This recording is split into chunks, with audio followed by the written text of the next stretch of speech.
एक तो ये पूछना है कि जैसे डीप में जाते हैं मेडिटेशन में तो गले में एकदम से वो होता है एक खराश या कुछ कहें, मतलब फिर उससे काफ़ी तकलीफ सी होती है, बाद में वो कंट्रोल हो जाता है।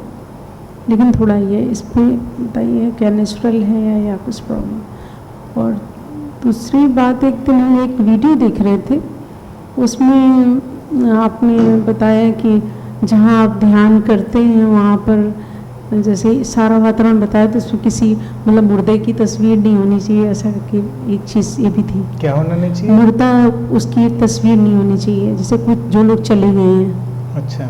हाँ, ये उसमें था।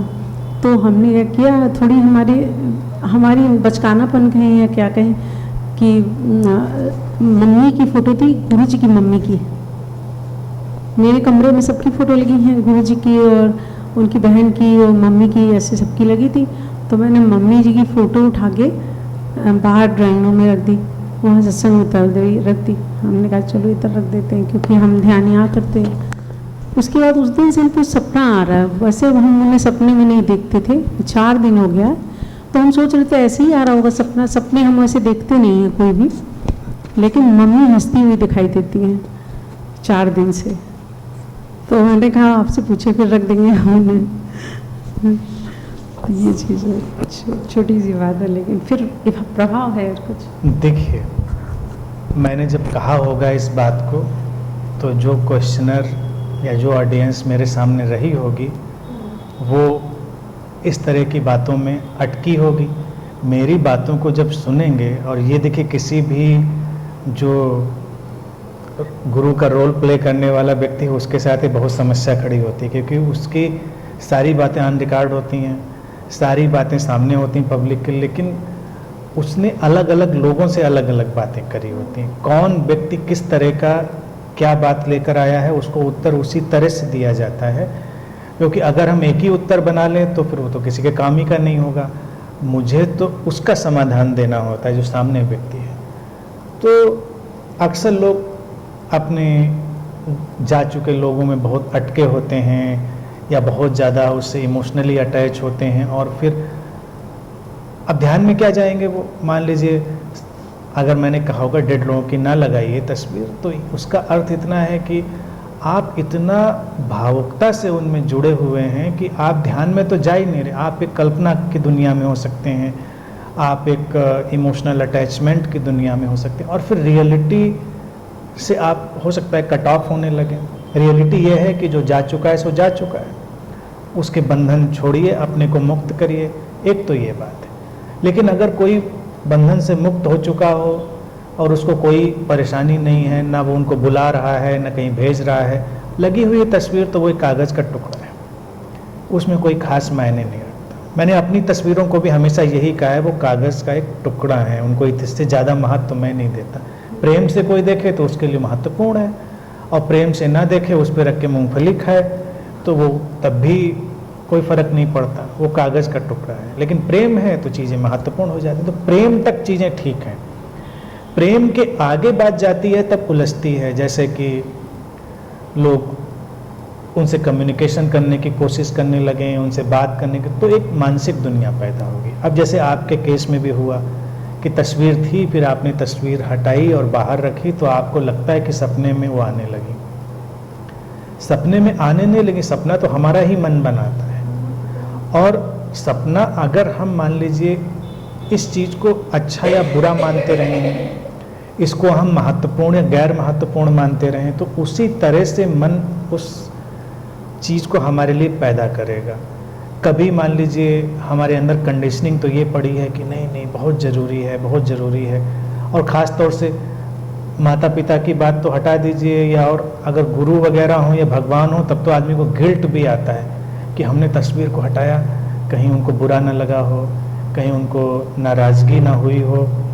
तो फिर सपना भी आएगा कि वो आके डांट रहे हैं, समझा रहे हैं कि तुमने मेरी तस्वीर क्यों हटाई, और तुमको तुरंत वहाँ पे रखो। या फिर वो कुछ और बड़ा बड़ा दिख रहा है कि मंदिर हमने बनवा दिया है, उसमें हमने जितनी बड़ी तस्वीर थी उससे भी 10 गुना बड़ी तस्वीर लगा दी है, फिर हमने मूर्ति भी लगवा दी है, फिर हम वहाँ रोज़ मत्था टेक रहे हैं। बहुत सारे सपने आ सकते हैं। अब इसका इंटरप्रिटेशन ये नहीं है कि वो कोई एंटिटी जो जा चुकी है या गुरु उसका इतना इंटरेस्ट है इन बातों में, ये हमारा मन, हमारे मन की जो स्थिति थी उसने उसको गिल्ट में लिया, समझ में लिया या कैसे लिया।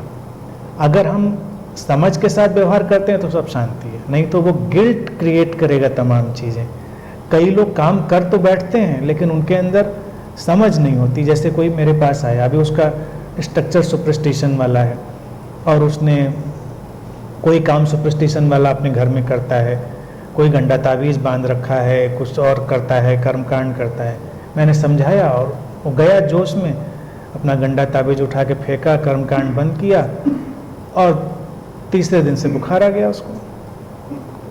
फिर बुखार बढ़ा तो उसको सपने आने लगे कि अब तुमको छोड़ेंगे नहीं, तुमने जो ये उतारा है गंडा अब तुमको छोड़ेंगे नहीं, और ये जो तुमने मेरी तस्वीर हटाई है अब इसका तुमको खामियाजा भुगतना पड़ेगा। अब वो और बुखार में जाएगा, फिर वापस फिर रखेगा, फिर हमारे अलावा फिर किसी और को ढूंढेगा जो कहेगा नहीं नहीं तुमने गलत किया।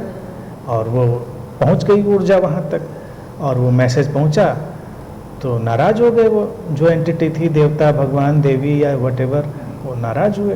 तो ये नहीं करना चाहिए था।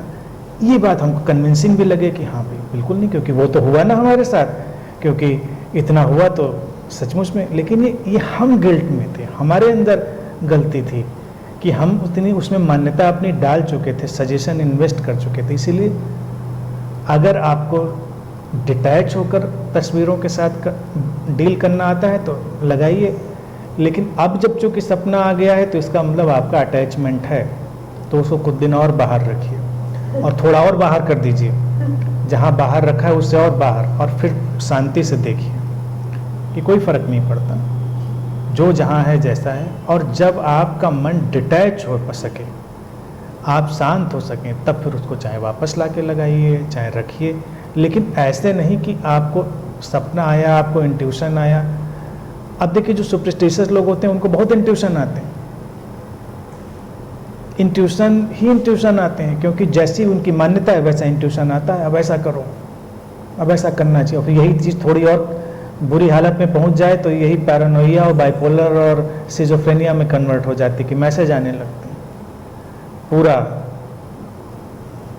कनेक्शन जुड़ जाता है इंटरनेट का, ऊपर से मैसेज आने लगते हैं कि अब सुबह 2 बजे उठकर तुमको तस्वीर के आगे अगरबत्ती जलानी है। हाँ, मैसेज आया मेरे पास, बिल्कुल साफ साफ आया, सुना था मैंने, कान में बोला था, लेकिन सब हमारा मन है।